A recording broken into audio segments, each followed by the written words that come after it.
everyone to the Session 2 Week 1 review video.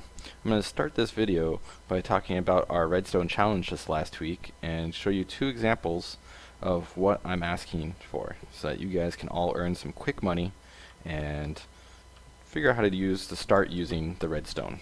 Alright, so the first thing we got to see is we've got a door, and it's an iron door, so it needs to be powered to be open, but we don't have any connected power to it, but it's open. Alright, and I've got a button, and I've got a daylight sensor, and button doesn't really seem to do anything. Our daylight sensor though, well, it's day. Let's see what happens when it's not day. Let's set the time to night. Oh, so now it's off. So we have our daylight sensor, and obviously it's giving power to our door. But how will we get in at night? Well, looks like the button works at nighttime. Okay, so how are we doing this? Well, this is what we call an OR gate. Right? Either this can work or this can work to open up this gate. So let's dig it up and take a look at what we have going on underneath. So,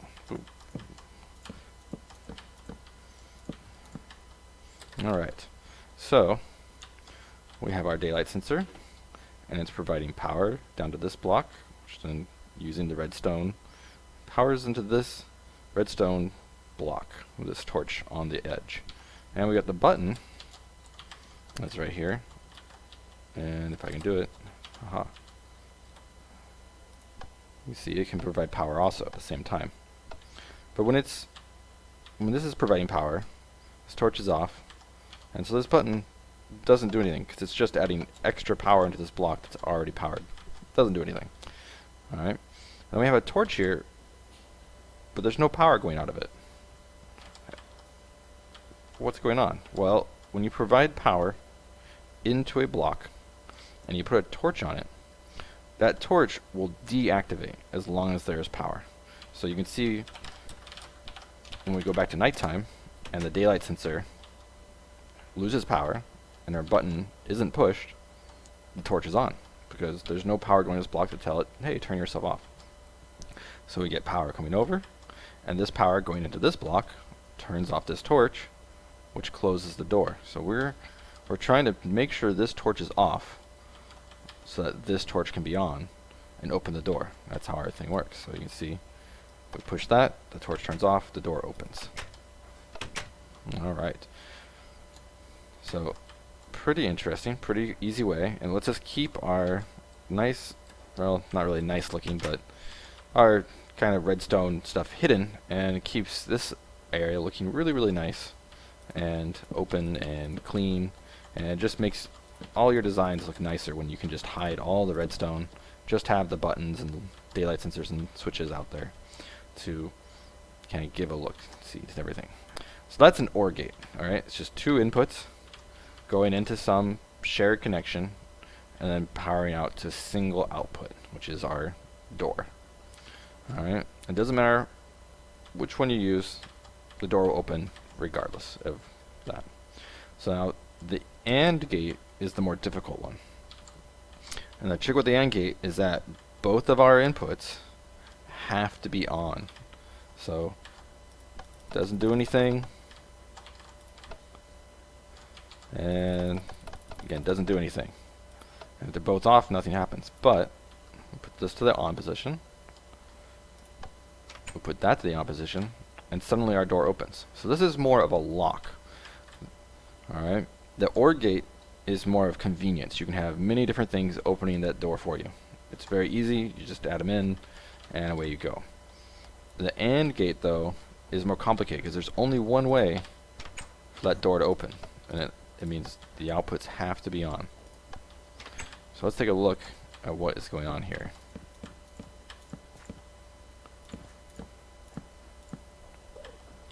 Alright, so we have the same thing, door with the redstone torch below it, so it would power this block, which opens the door. Alright, but we got some more complicated stuff going on over here. So let's take a look at what we've got. So we have our input, and it's coming down providing power, and we've got a redstone repeater This is mostly to force the power into this torch. Repeaters only allow the power to go one direction and not two directions. And you'll see what happens sometimes when you have redstone is that even if I turn off one of these switches, button,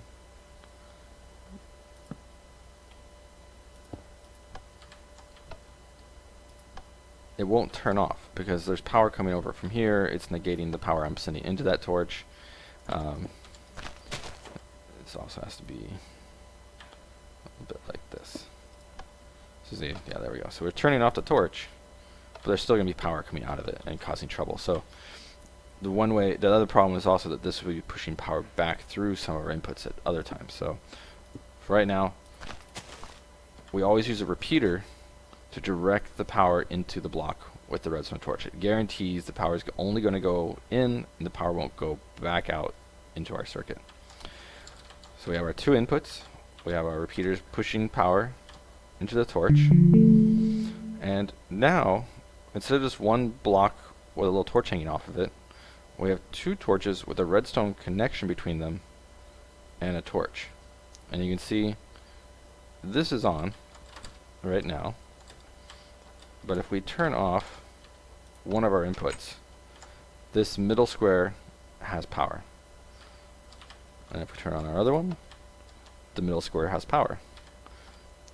And it doesn't matter what I do now with this switch, that middle square is going to have power. And it's the same with this one. Because both of those torches have to be off to stop the power flow. And power is stopped, our torch turns on, and this got complicated because what was happening is I had to reverse the power. I want this to be on to put the signal out, but it was going to hit this thing and turn it off, and that would leave the door closed instead of opening it. So I send the power over to this block. I put another torch here. This is a NOT gate, so it changes our input, so it goes from on to off, and because this power is off, this can turn on and open our door. So let's look at that again. So right now our door is closed because we have one of these torches powered on, turns off this red torch. We have no signal right here, so this is turned on, providing power, and the power going into this block turns off this torch, closing our door. So that's an AND gate. All right, this and this have to be off for this signal to be off and open up our thing. And we're reversing the output technically because of just the way this circuit works. So sometimes you'll have to do it, sometimes you won't. But that's all I'm asking. So for your weekly redstone challenge, all you have to do is build an OR gate or an AND gate to open up the main door of your house. Do either one of these things. Alright, and we'll watch this video again at the beginning of class just to give you a little bit of a refresher, and for the students that don't see this video online. Alright, so the next part of the video is going to be talking about the stores. So last week we had one of the stores break. Unfortunately, it's just a bug that can occasionally happen. It's the first time we've had it happen in, I think, 5 classes. And it basically let you sell something. It was certain items that could be sold over and over again. It would not take it out of your inventory. You could just sell and sell and sell. And so some people decided that they would get rich off of this. Well, there's a problem with this idea. All right, if you choose to try and abuse the shop, remember that the shops, they keep an entire log of every single person, every single thing that's sold and bought, and it's very easy for me to then go and look at the logs and say, oh look, this person just made $700 off of selling the same item over and over again, when I don't think they had 700 of those items in their inventory. So for all the boys that decided that they would do this and get tons and tons of money, please know that I've already taken away all the money you got from it, and I've also removed the diamonds you bought with all the money you got illegally. So it doesn't work. Don't abuse the system. If there's a problem with the shop, just tell the teacher. I'll fix it. and things will go back to normal. So just be aware that if you were one of the 7 boys that decided that they would get rich, I've already taken it all away from you. It won't work. All right. So this second week, I'm hoping that some more people will read and look at some of the logic gates and the redstone tutorials. There's a lot of good information here about the and or and not gates and how to build them. And there's a lot of good examples about how to combine them. So an AND gate with another AND gate to give me 3 inputs for an AND gate. And also this circuit, which is super complicated right now. We'll be talking about this more in class and going over it.